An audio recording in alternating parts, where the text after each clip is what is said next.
H-A-T. It's in the name. Welcome into the Helping Healing Humor with Ben and Travis podcast. On today's episode, we talk a little bit about Men's Mental Health Month, but specifically about the reluctance for men to seek help. And we'll get to that very important conversation right after these important messages. This episode of the Helping Healing Humor with Ben and Travis podcast is brought to you by the Heritage event, featuring 8 Oats, Saturday, August 23rd at the Renaissance Shoals Conference Center. This show kicks off at 7 p.m., doors open at 6:15, and table sponsors enjoy an exclusive dinner starting at 5 p.m. Reserve your table of 10, explore a variety of sponsorship opportunities, or grab your general admission tickets today. Contact Tammy Dial at tdial, D-I-A-L, at hcu.edu or visit www.hcu.edu for more info. I'm Travis Creasy, that's All-Pro Counselor with Three Chord Counseling in Muscle Shoals, Alabama. Ben Hayes, as mentioned before, we're going to talk a little bit about mental health, especially June being men's mental health, and so we'll be a little niched down talking about men's mental health, and obviously if you're a guy, but even if you're a wife and your husband, and maybe you're looking for reasons why he might not open up or talk about his mental health, we're going to talk about a few of those reasons and maybe some ways to overcome them, right, Ben? That's right, yeah. And so what you got right out the gate here? Probably some good timing as well because, by the way, happy Father's Day to all the guys that are maybe watching this week. I don't know when exactly this aired, but I'm not sure we got to tell you happy Father's Day yet. So happy Father's Day to you. And, I think that, there's just a lot of reluctance to seek out help in general. There's a lot of times where we talk about this with men in their health at all. I've heard so many stories of guys that just wouldn't go see a doctor. They were feeling kind of weird, like guys who might have struggled with a battle with leukemia at one point. Yeah. Kind of felt weird, thought, hey, there's some things not feeling right. But I'm just tired. I'm just a guy. I'm just getting old, and we have a lot of those stigma and we don't want to seek help. And I think that really bleeds over and feeds over into mental health a lot. Absolutely. So just as a reminder, go get your checkup. Go get checked out. Yeah. It's all right. Not a bad idea. Just figure out what's going on. Whatever it is, maybe that's a goal to have this week. Some an action item already out the gate. That's exactly right. But, there's just some social expectations that sometimes you run into. Boys don't cry. That's exactly right. And, how many times growing up, I love to play baseball. I played baseball in middle school and high school, did a little bit when I was a kid. But, one of those first things, you get popped with the ball, in the batter's box, and you're running to first base. And what's the thing? Don't rub it, don't cry, man up. And so from an early age, we get those kinds of statements made to us. If it's a little girl, you take her in your arms and you console her, you can lean on my shoulder. Yeah, okay to cry. But with guys, that wasn't the social expectation, at least not to us growing up. And so I think a lot of men who are in our age range really struggle with it. There's it's one of the leading causes of death in our age group is suicide. There's a lot of different things that people are struggling with, and they just don't go get help for it. Yeah. So I think those cultural expectations are one of the things that people really face and struggle with when it comes to men's mental health. I think within the church, Christianity, it's important that we make that message clear. We all have weaknesses. And if you're like me, you have multiple, and it's okay to admit that. In fact, it's even encouraged that we confess our weaknesses. I know it's usually sin, and weakness and sin aren't necessarily the same thing every time.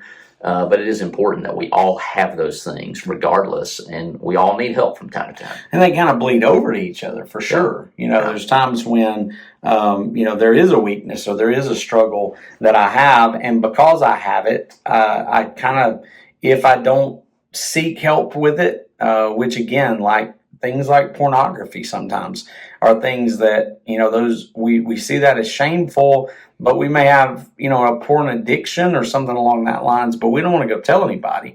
And the things that we keep in the dark, are the things that will grow. The Absolutely. things that we don't bring out, the things that we don't let people know about. And so all of those social expectations, feed into that. And I think, a second thing is we're just not very literate in emotions I don't know how to whatsoever. tell you what I'm feeling. That's right. And so I don't really want to try it. Yeah.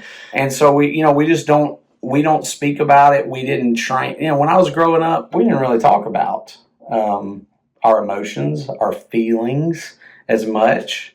I've had a lot more training in that since, going through the counseling world, but it's just hard for us to come out and say what we're feeling. Girls are allowed a little bit more so in our culture to talk about those things. Expected even to talk about those things, to some degree. Yeah.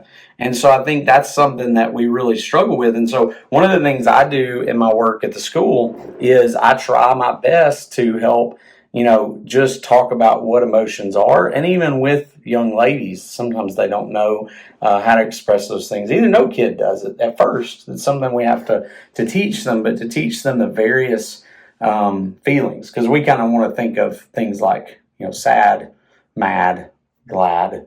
We're pretty simple. It's kind of like crayons for men. Like we just need like 5 or 10 of them in a little box. And then they come in box with shades. And there are shades to the mental health. Just like anything else, there is nuance to so many of these situations. I remember growing up when you wanted the box of crayons that was like 64. Yes. And it had a sharpener on yeah. the side of it. That was the thing that you look forward to. Well, that's kind of how it is with emotions, is you can have that little box of the few emotions that we can talk about. But when you really look at, Google it, look up an emotion wheel, and there's like 100 different words for emotions. We just don't use them all a whole lot. And so there's different shades of those feelings. There's different shades of those emotions. And the more that we know them and the more that we can, call them out and pinpoint them in what we're going through, the better off we are, because I can say I'm mad, but sometimes that doesn't necessarily say everything I'm really needing to say. Yeah. And so and I know I've said this over and over again, but even when I'm talking to someone, and I know my thought isn't a thought that is of God or is, necessarily what I should be thinking. And I know that you've addressed the intrusive thought that so often when you get it out there, even if you're alone and you just kind of say it out loud or you work through that, usually, or I guess a lot of the time, you'll come to the correct conclusion that that's not really a good thought. That's not really from God. That's not what I should do. But the burying it means it's going to stay intrusive. And you're not really wrestling with it and dealing with it. And so, I hate to use the phrase safe space because we've put a negative connotation on that, but really, ladies, whether your husband speaks and maybe he is one of those people that knows the shades of the emotion wheel, or if not, if you can be a safe space for him, that there is a window where you can say certain things and share and not be judged, and maybe that's difficult. Maybe that's some work to be done. Well, and that's what I come across that sometimes in the couples that I deal with, where the wife is really frustrated because the husband won't talk about his feelings. He never does. And I don't know all the reasons for that. Sometimes that might be because when he does, he feels, kind of that social expectation, he feels less of a man because he's brought up that he hurts, that he struggles, that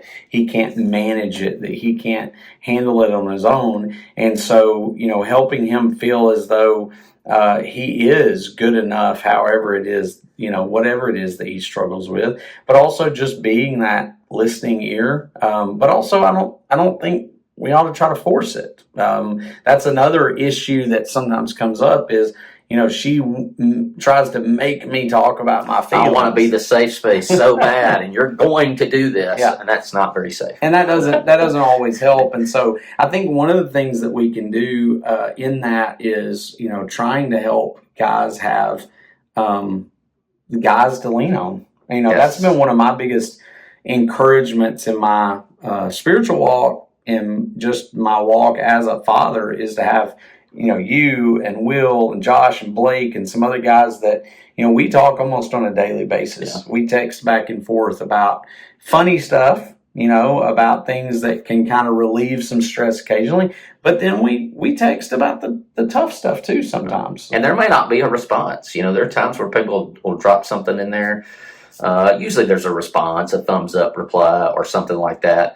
And that's a lot of times what makes it safe for men is that, hey, I'm going to drop this out here. And whether you agree with the thought or not, it's been heard, it's been seen.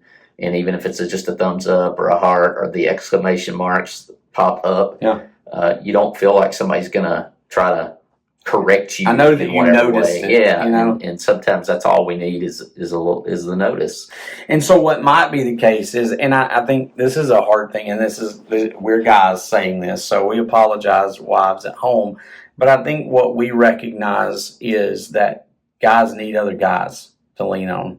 And I think that's been the case for a long time. Now, I'm not excusing any bad behavior, so don't let me, but, there's always been those, kind of thoughts about, the guys go meet somebody at the bar, or they go, not other women, but go sit around at the bar with other guys. I'm not saying that that's okay. I'm just saying that that's always been something There's a social aspect that's needed. There's a gravity to that, and it might be going out and doing different things with the guys. And sometimes that's discouraged at home. And I think you have to be careful because, guys generally, hopefully, we don't discourage girls from having their girls' nights out and the things that they do, and they go hang out because I believe you guys need that too. And so whoever it is that's listening to this, I think we encourage the wives, we encourage the husbands to have some of those times with other ladies for the women and other guys for the guys. Because it's in those moments that, for me, are my recharge moments. I go bow fish or hunt. And you'd be amazed at how much you ladies get talked up when the guys are around. That's and I know that sometimes it's pictured as the opposite. But really, like, we just kind of sit around and talk about how awesome Whitney and Kenya are for the most part. For letting us have these times. There are times I've heard Whitney and Kenya both reference that it gets to that point where it's like, you need to go hang out with each other. Like, because we're tired of you. No. Yes. There's an aspect of that where we you get annoying social interaction. So maybe those things can help you, right? The idea that those are kind of the stigmas that kind of go along with it, that there is a judgment there. That looks like. I get the world out of going and being on a boat with guys for the night. Going and fishing one night. And Kenya knows I need those times. And Kenya's good with, wanting me to go have those times. Going and hunting with her dad. Used to go hunt with my dad. Going and hunting with my kids. But with my best friends and going out there and spending some time in the woods, even if we don't shoot anything. There's a lot of times that I've sat with Daryl or I've sat with Lonnie in a tree stand and we've not seen a single thing, but we have talked and talked and talked, and it's just been good for us. These trips, like we're on right now, sitting in a hotel room, Travis and I just enjoy getting to spend that time, and it helps us emotionally. I think it helps me emotionally. It helps me spiritually. It helps me in so many ways to have that. And that's maybe the other part, maybe the third part is that so many times we're afraid to say anything because we fear judgment and shame from whoever it is. And so I think a lot of guys don't seek help because they worry about, what somebody else is going to think. And that's where I think those good, strong bonds with friends where I'm pretty sure I can tell Travis just about anything and he's not going to judge me for it.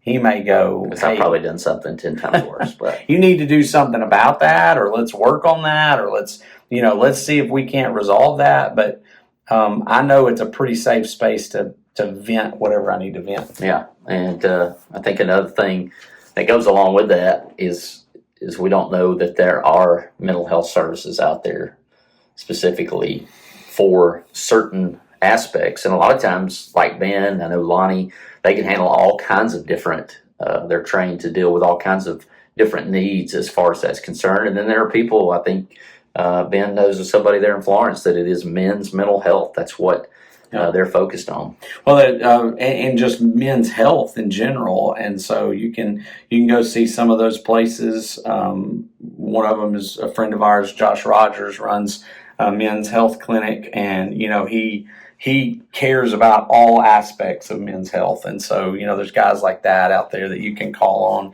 and try to get some whatever it is, and he may. Those places like that may try to direct you to, a counselor or to a psychiatrist or to somebody else, because they look at it and go, okay, you've got more going on here than just physical things. And so don't leave off the mental aspect of it, because we struggle, and there's no shame in it. If you have a mental health disorder, mental health concern, because it's just like a physical concern. You can't help if you have diabetes. You can't help if you have high blood pressure. There's some things you can do to help with it, and it's the same thing with mental health. There's just some things that you may struggle with, and so let's find the right tools to manage it. And that's what we want to do. If there's a way that we can help with that, if there's an obstacle that we can remove, or if there's ways that we can give you advice on who to turn to or where you may need to go, that may go into the checkup, like Ben said.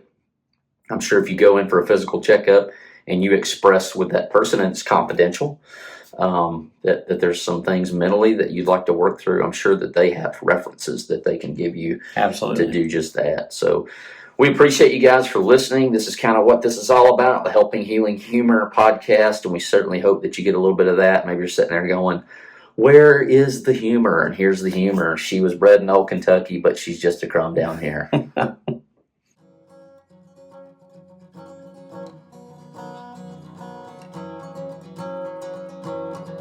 Thanks for being with us for this episode of the Helping Healing Humor podcast. Be sure to download our free ebook, 28 Days of Focused Living, at benandtravis.com and receive all of our Helping Healing and Humor extra content directly in your inbox. We look forward to having you join us at the same Ben and Travis time, same Ben and Travis channel.